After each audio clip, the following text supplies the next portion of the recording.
Hello, everyone. Thank you for joining us for the talk today with artist in residence, Natalia Arbelaez. My name is Nathan Stanfield. I'm the studio manager and residency coordinator here at AMOCA, down in the studio. Launched in 2012, AMOCA's Artist in Residence program is one of the few long-term residency opportunities for ceramic artists on the West Coast. The residency provides artists an opportunity to produce or develop a new body of work. Artists receive 24/7 access to the studio, a semi-private studio space, a materials and firing stipend, an apartment, and $100 a week towards living expenses. The program is generously supported by grants and gifts from the Wingate Foundation, Julianne and David Armstrong, the Laguna Clay and Glaze Company. 22 artists have participated in this program to date. The next round of applications will open in December 2023. So sign up for our e-news online or check our website to be notified of these opportunities. A little bit about Natalia. Natalia is a Colombian American artist born and raised in Miami, Florida to immigrant parents.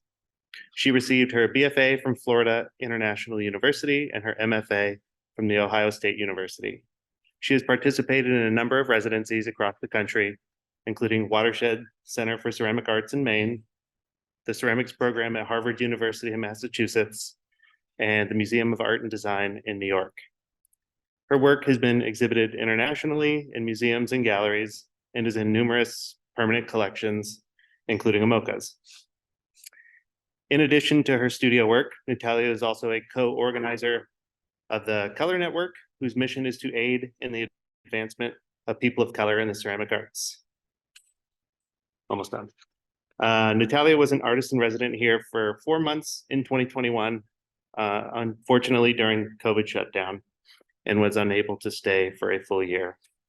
With that said, we invited her back for an additional 3-month residency this year.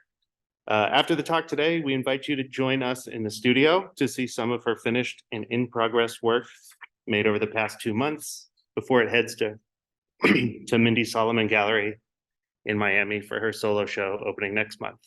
So please join me in welcoming Natalia Arbelaez.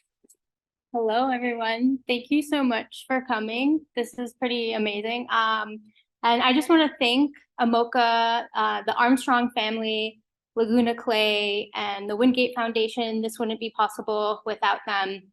And thank you, Beth and Nathan, for inviting me back. It's been another experience, both really great, but it's been very special this time around. So, okay.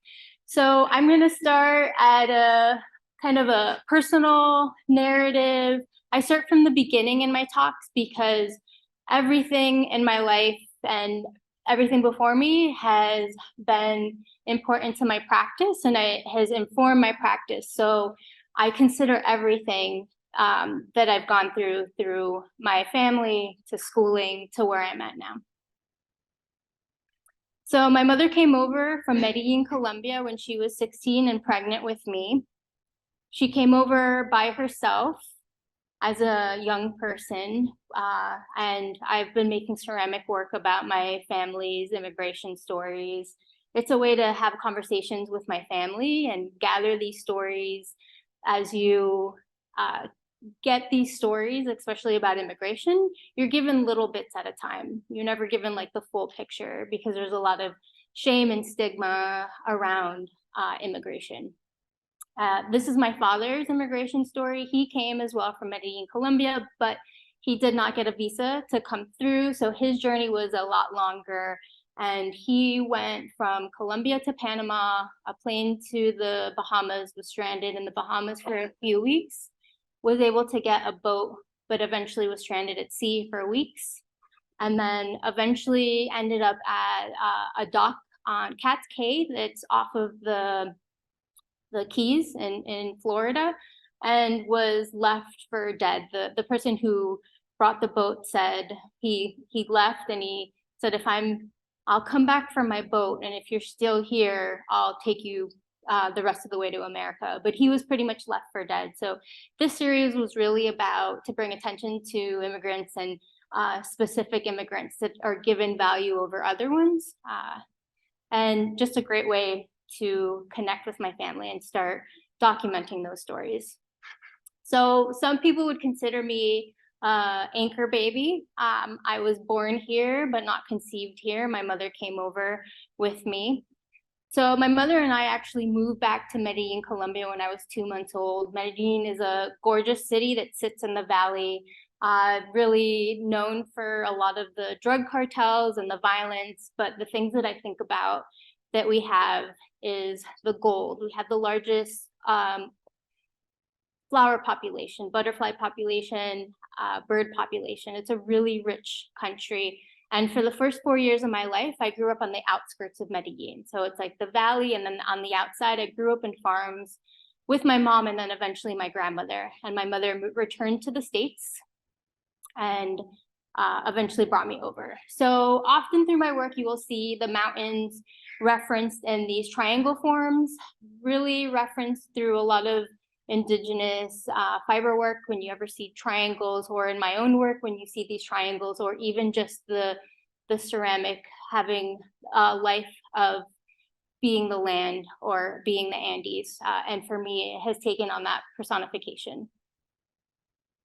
So a little bit about people from South America. These are the Muisca people from Colombia. We have a really large indigenous population, current contemporary population, but also our history is indigenous as well. Whether we're 50% to 20%, we come from that ancestry, and it's not necessarily celebrated or acknowledged. A lot of that history has been erased with the Spanish, and we are called mestizo. Everyone from Latin America is a mestizo person, meaning indigenous and Spanish ancestry that has come together. So, and also really rich in gold that is really abundant in my work, and you will see I reference that a lot. So at the age of 4, I moved back to the States with my mother. I moved to this small town called Bristol, Connecticut. I came in and had to assimilate. I had to learn the language, I had to learn the food, and to become an American. So, but also with that, I lost my language within a month. So I learned English, but forgot Spanish within that month. And back then in the 80s, it was really encouraged. If you wanted to become an American, you had to look forward and you had to become American and leave the past behind, which at that time, it felt right. My mom married an American, so it was encouraged. But we were really also excited to become American. My mom was like fully assimilated. You know, she was part of the bowling team at work. She had a mullet. We loved rock and roll. She drove, I don't know if that's a Firebird or Thunderbird. I don't know the difference, but as you could see. So, but eventually at the age of 10, I moved back to Miami, Florida, where I was born. And I started connecting with other children like me of being, so I'm not technically an immigrant, but I identify as an immigrant because I had the immigrant experience of coming to this country and having to assimilate. So I was around other children like me, whether their parents were immigrants, they were immigrants. And I also started spending my summers in Colombia and reconnecting with the land, started reconnecting with the food. I regained my language, started reconnecting with my father.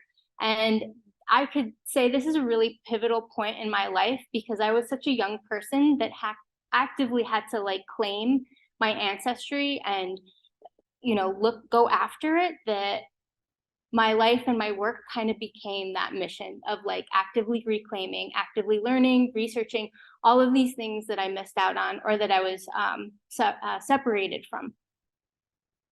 So, oh, this is just a funny little image from high school saying that, you know, ceramics is okay, but I would never want to do this for a living, that I would like to go to school for fashion, but I was always interested in art from a young age. And I think I cling to art because I wasn't so great at the English language, and art was a language for me, a way to express myself. And so I was always in art classes till high school and doing ceramics.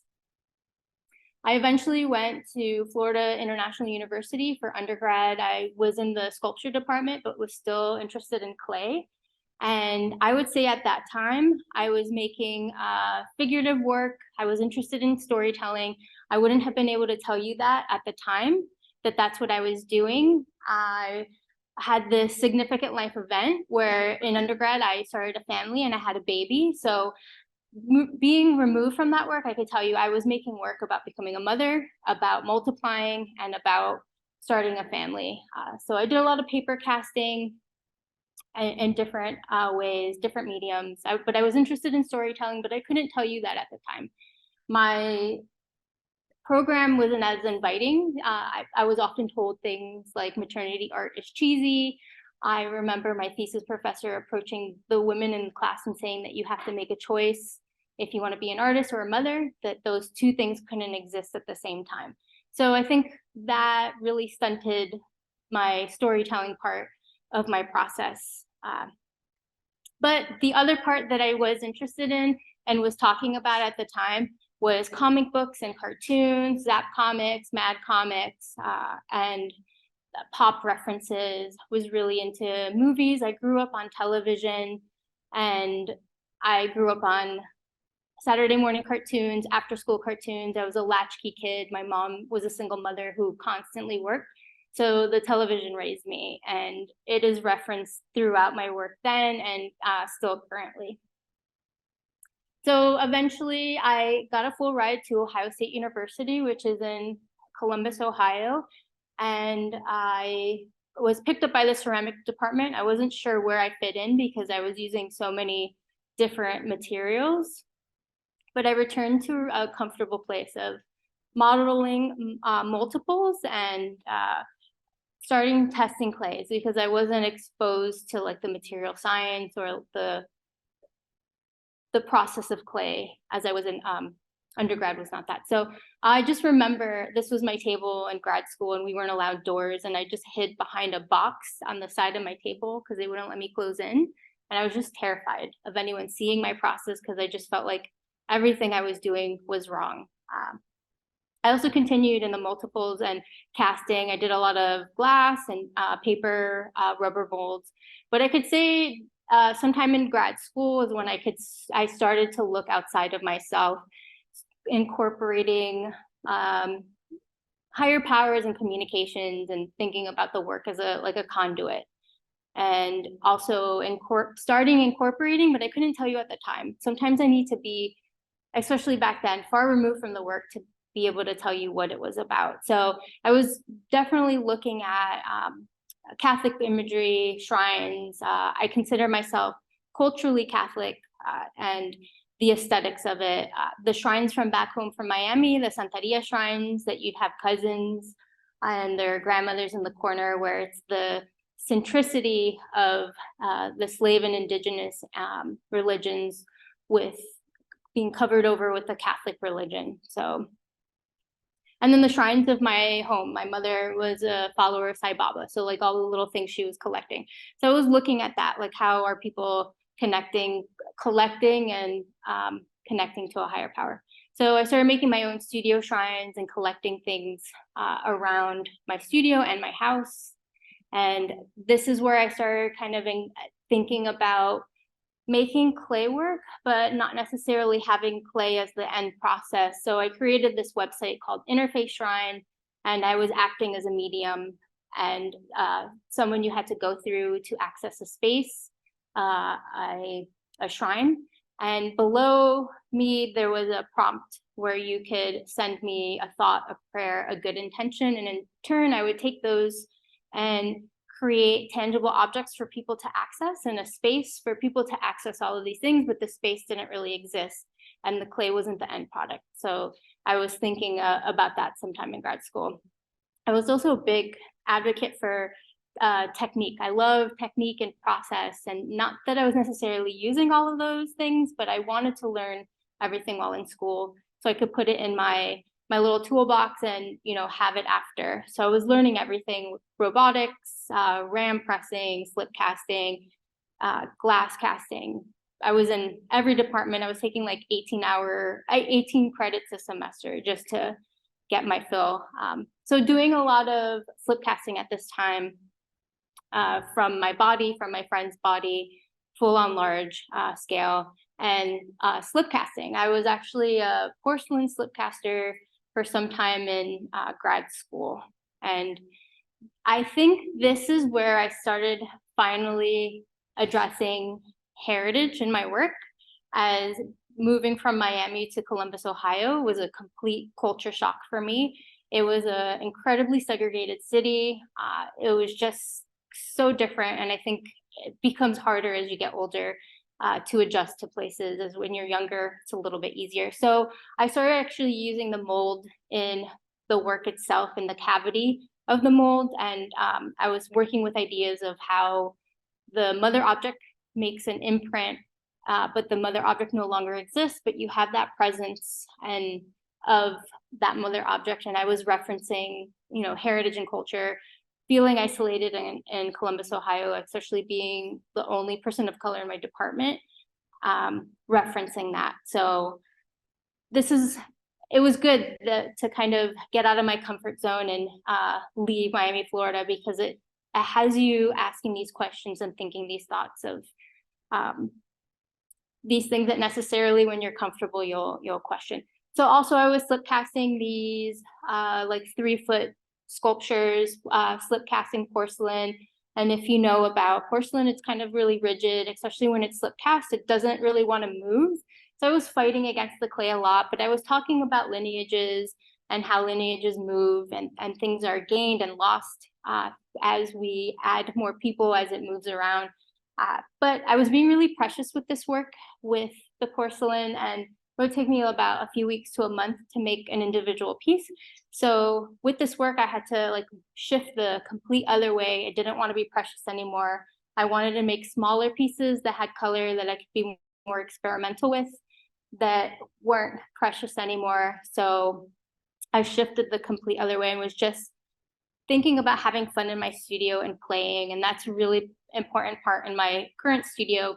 I want to have fun and play around, even though the work is important and researched, but there should be room for that. So just playing around with different materials. I would throw things around in the studio, squish things, pick them back up and put them on another piece.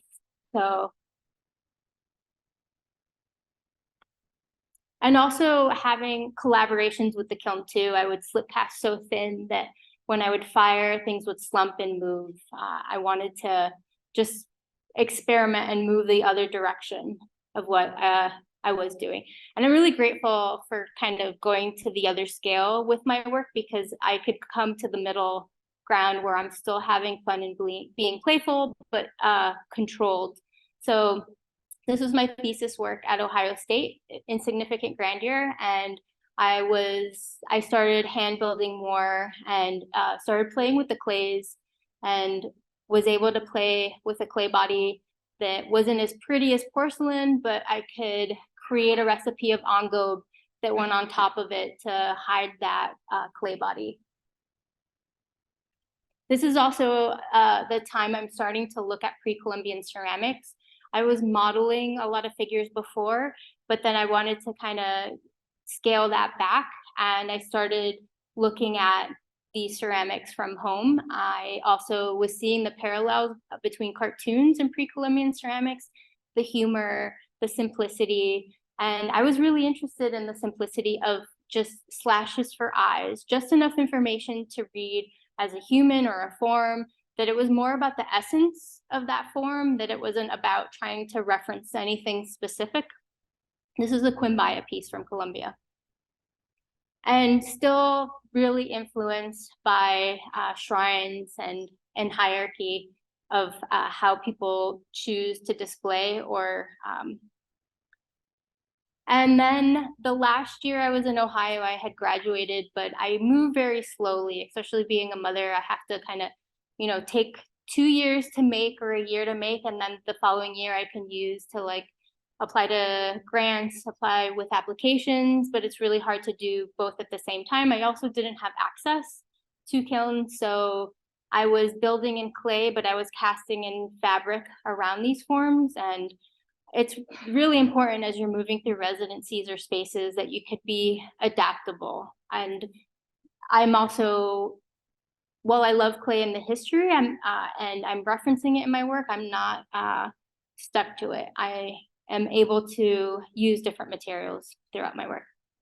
So in 2016, I got a residency to the Clay Arts Center in Port Chester, New York, and I moved the hell out of Ohio. I had to get out of there really quick, especially at that time. This was when the political climate was pretty rough, especially against immigration, and it's still going, but you know, certain candidates for president were saying some pretty horrible things about immigrants and certain type of immigrants, you know, brown and Black immigrants. And so this is a time that I started making my personal narratives as being from immigrants. And also being away from academia gave me the chance to be vulnerable, to visit these personal stories. So I started the work called Stories of My History, and this was the first piece of that series, the ones that I showed you in the beginning. And it was the point in my practice and my work that I recognized, like, I'm a storyteller, and that these stories are valuable, and that I want to create permanence and archiving my family stories, because I felt like that these stories weren't a part of American history, but they should be. And it was also about passing on these stories to the next generation, passing them down to my son with pride, because there was so much kind of stigma attached to it. You know, took a long time for my mom to give me the whole story. There was a lot of shame around that, and my father too. And I think it's hard for them to talk about it, especially because how they came over was legal or not. So in these communities, you don't get to hear the whole story. So still talking about personal narratives, talking about motherhood, and looking at the pre-Columbian ceramics and paralleling them to my life, to these historical pieces I'm looking at.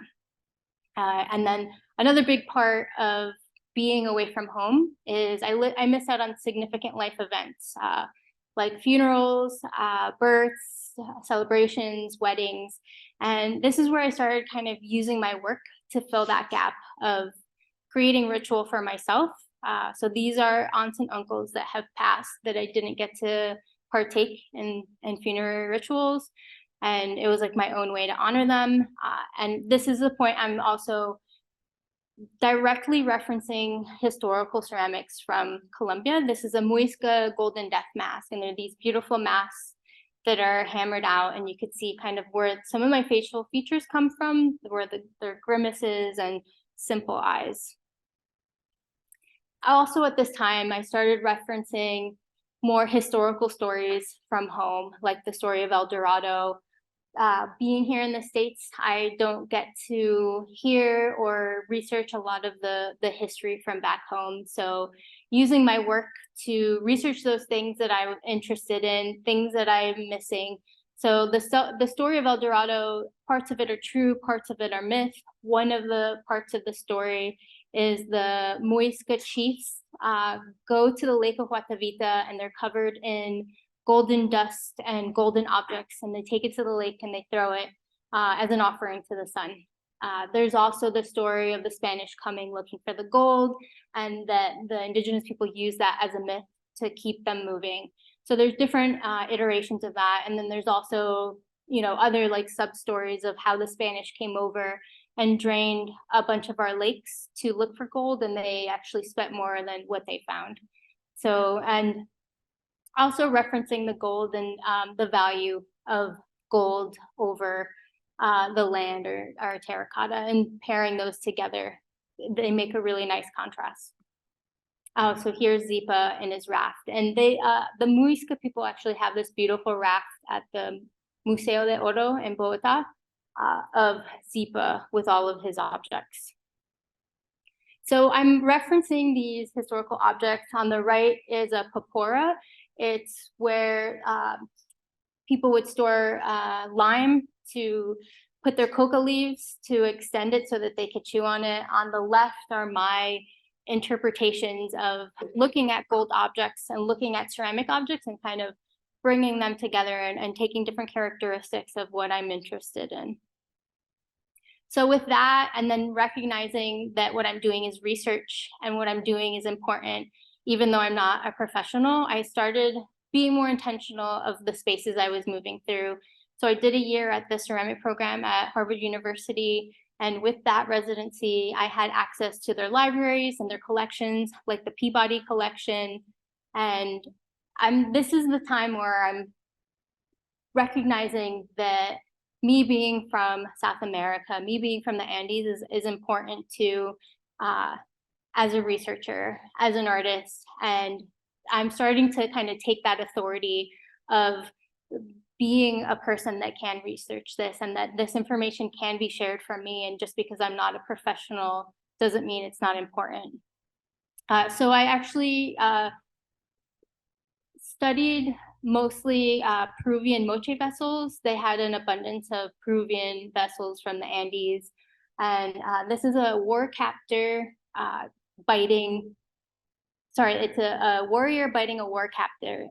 It's a jaguar, and a jaguar is a really big symbol throughout the Andes of like warriors. And so in this research, I'm looking at the symbolism of these pieces and what they're meaning. I'm looking at the people, and I want to know everything, not just about the art. And I'm looking at these more conceptually at this time, because as you're going through school, you're really told how this work is artifacts, in comparison to like everything that's coming from Europe, that we know everybody's names, and they're all these artists are, you know, their names, and these are art pieces, as opposed to South America, Latin America, and Africa.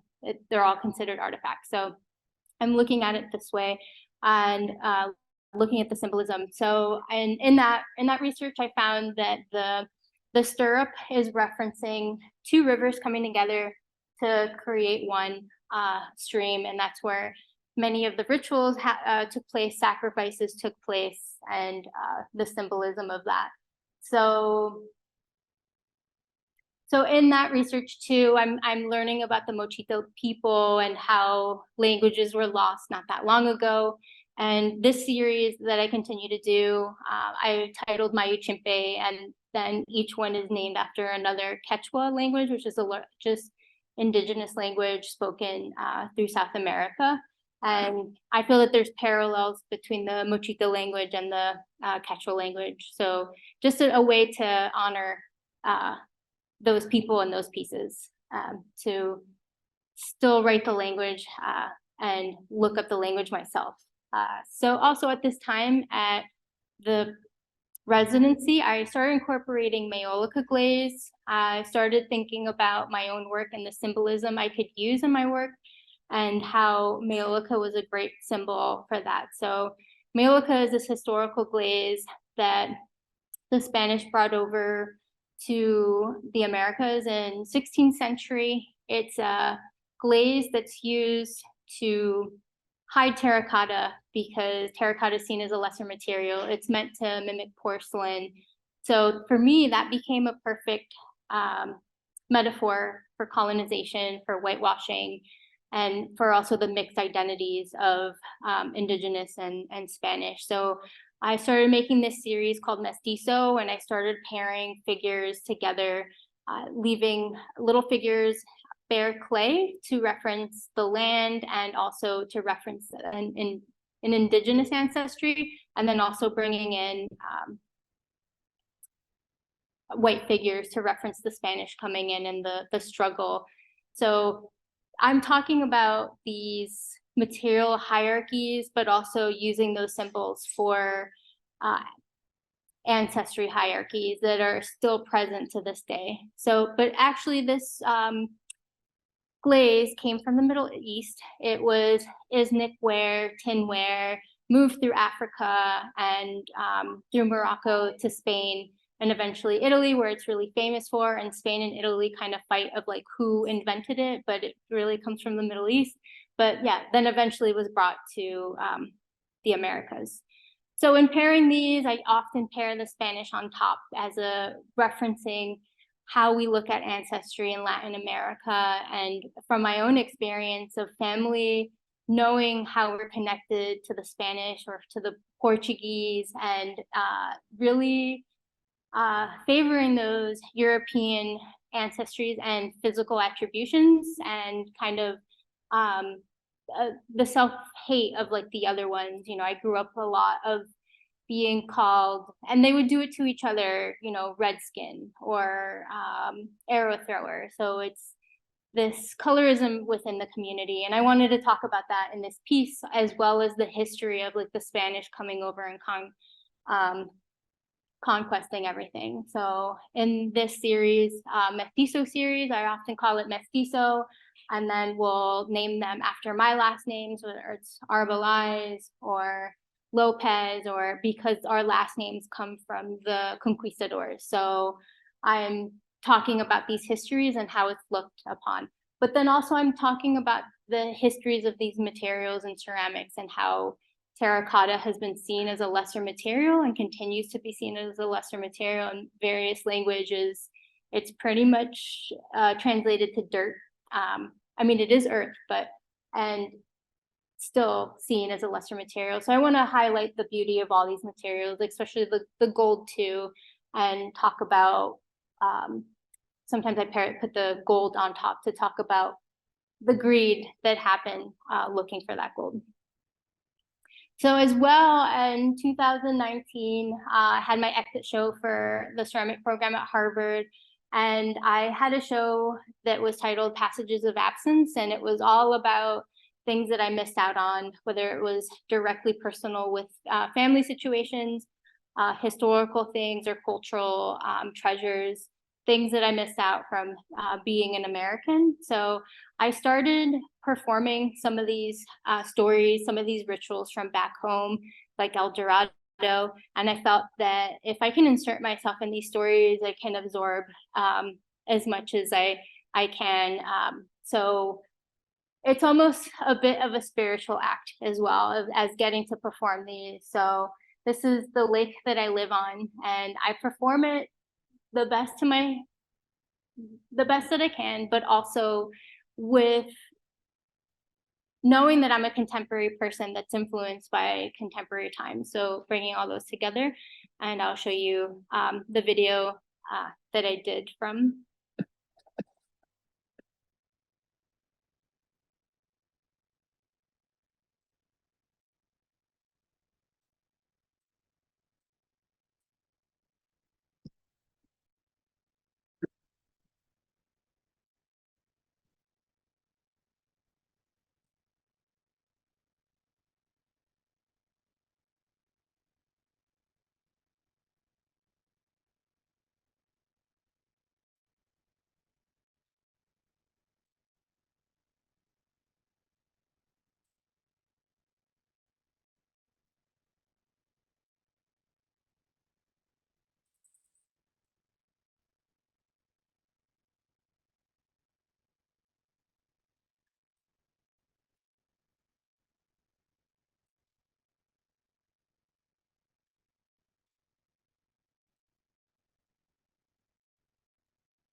So in that work, I want to describe a hyphenated experience of what it's like to be Indigenous, Spanish, Mestizo, Colombian American, booty dancing kid from Miami that was a club kid, and that all of these identities can exist at the same time, and kind of talk about all these layered histories and continue with that. So in my work, I like to have the performances that have become a ritual for myself, kind of sacred for myself.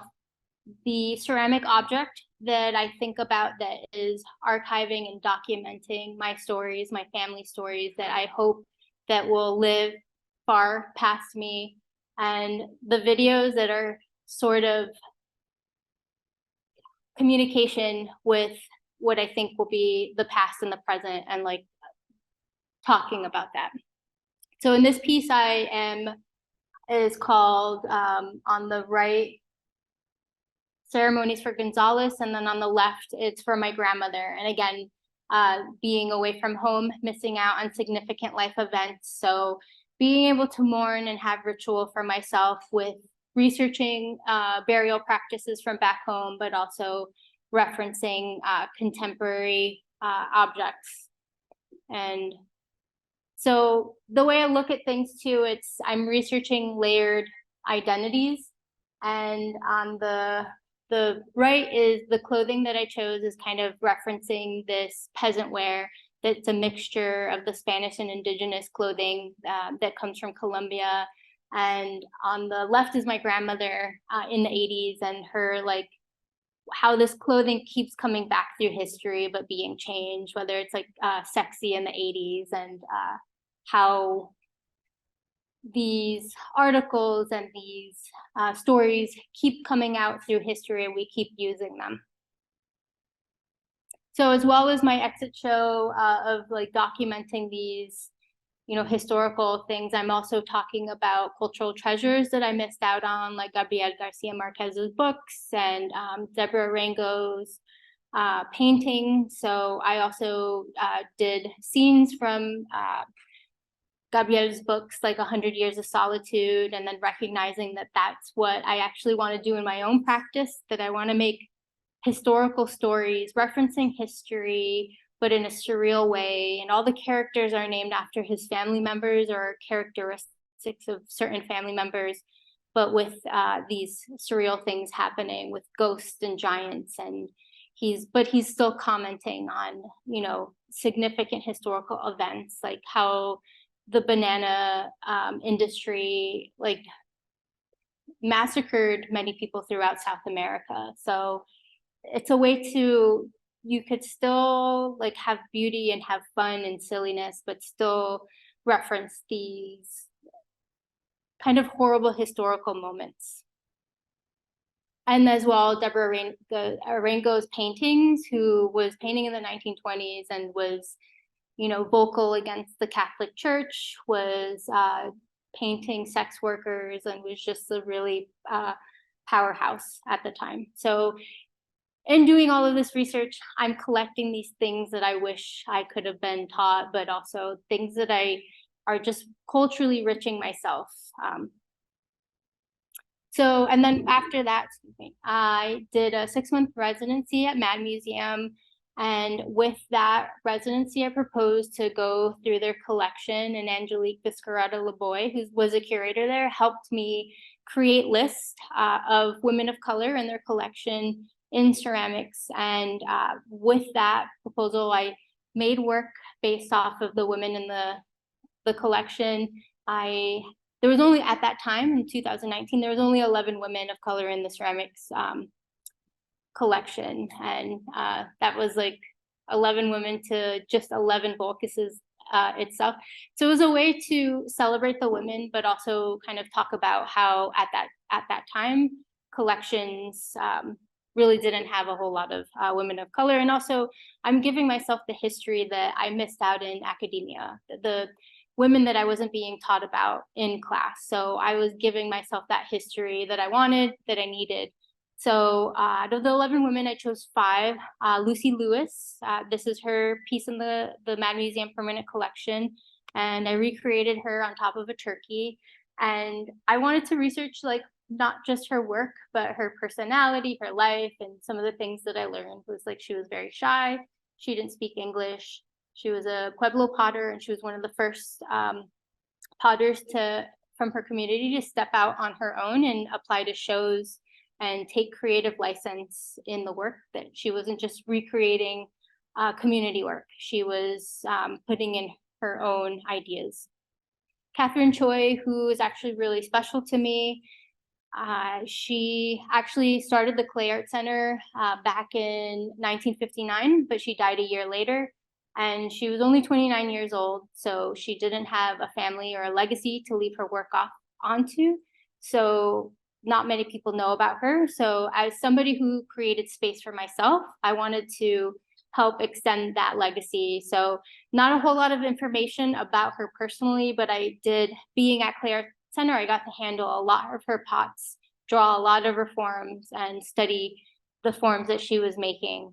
So I placed Catherine on top of one of her forms that I really liked. Margaret Ponce Israel, who was making work in the 60s, she's from the New York area. She died kind of young as well. Didn't have a legacy to leave her work to, so her work kind of stopped there. But she's my actually favorite artist from the grouping. I feel that she was on par with Eva Hess and Nevilleson. It's just, you know, this life-size figure that Mad Museum has. And this is my recreation of her pieces. So Patty Warshina, who through this project I got to have conversations with, and on the left is her piece at the permanent collection at Mad Museum. And what she told me about this piece was back in the 60s while she was going to school, she wasn't allowed to be part of the kiln building process because it was seen as men's work.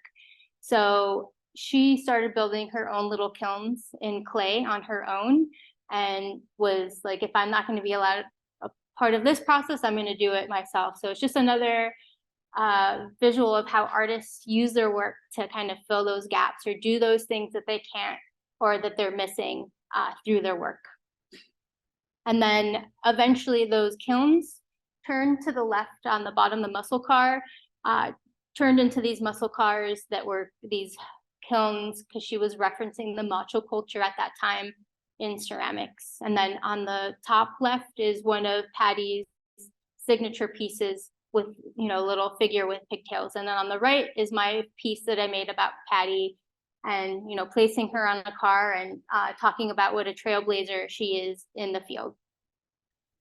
And then the last one that in this project was Sana Mususana, who actually became a dear friend from this project. And we talk all the time. And her work is there on the left. She does a lot of work about travel. She has traveled through many African countries, and now she pretty much just travels through, I believe it's Indonesia, but a lot of Asian countries, and she does work with women and children who have been sex trafficked, and that work is referencing that. And then she does a lot of work to help fund schools over there and to give them support. So, but in her work too, she's talking about being a single Black woman traveling through these countries alone and what that experience is, and also just amazing hearing her experiences as a Black woman moving through this field of ceramics and the stories that she told me. And so the work, I placed her on top of the world with a little plane because travel was so important to her work and how she was able to still be so positive with all of the stories that she was telling me and all of the experiences that she has. So yeah, so in 2021, I proposed to actually continue this project at AMOCA, and I did all like the research. Beth kindly took me through, at that time, the whole collection. We opened every drawer, we looked at every single thing, and it's pretty special, and it's a huge privilege to get to move through these spaces like this and have conversations with directors and people who have this information. So I actually ended up pivoting. I had that intention, but my work pivoted. Beth connected me with a private collector of the MAW collection, and I got to have a really personal experience with these objects, of handling them, being with them, having conversations with the collector, and hearing their stories of and their theories, and having conversations back and forth, and getting to touch things, seeing how thin things are, how things are built out, whether they're push molds or. It was a really beautiful experience of being this close to pre-Columbian ceramics from back home. So yeah, big thank you to G and all the conversations that we had based off of this collection. So with that, my work pivoted and I went into making work about this collection and other pre-Columbian ceramics. So this is a pacha. It's an agricultural tool from the Andes. It's used to put in corn into the ground. It was reimagined by the Inca and people from the Andes as a ritual vessel to drink with the earth. So I recreated this object, and I drank with it in my land and was thinking of like what the process was.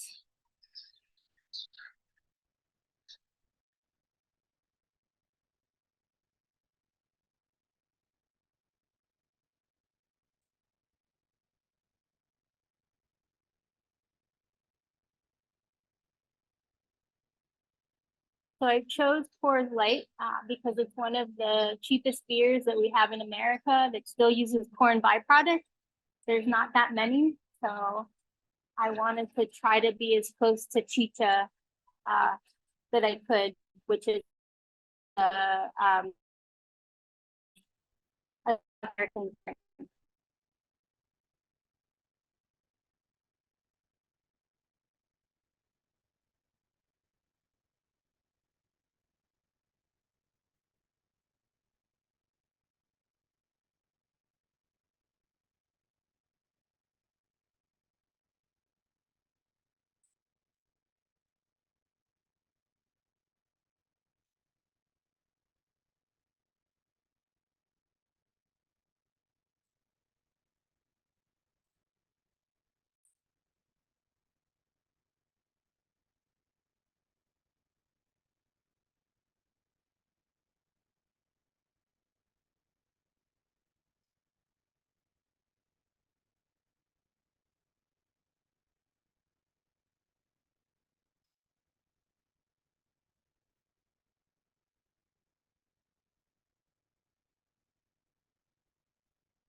So yeah, it just looped. So with that work, it pivoted to, I was thinking about the work more as art and the pre-Columbian ceramics and conceptually of like what stories and what messages were these ancestors trying to share with us. So I kind of specified on ceramics that were describing altered states, were vessels for holding altered states, or were made through altered states. So I'll play the next video.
So, well, I'm referencing these like important historical objects and this important history, but also the self-history. I feel that I am just as influenced by these pop cultural moments of like seeing Britney Spears come out at the VMAs with a python. So I'm mixing and layering all of these stories and histories together. So, and then that piece is shown between two large ceramics, and it's called Culebra portals, which it's like snake portals. And I'm working with the ideas of time travel, and the ancestors use burials as transporters to the future with the knowledge that they knew that someday this would be found to extend their lives, and that they were sharing this information for the future, and that this is how their life can extend.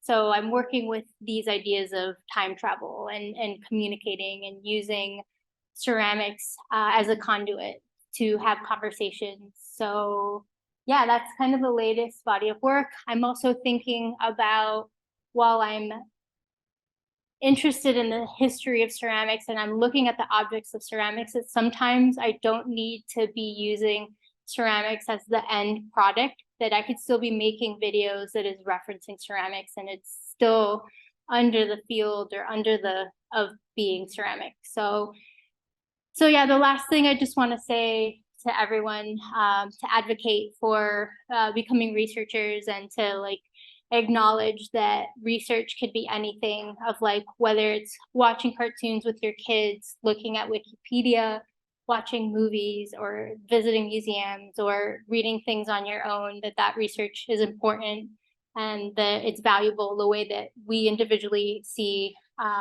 histories. But thank you so much. Thank you, Natalia, and I hope you'll join us down in the studio. And if you haven't seen the current exhibitions, we encourage you to come in the galleries. Thanks for coming today.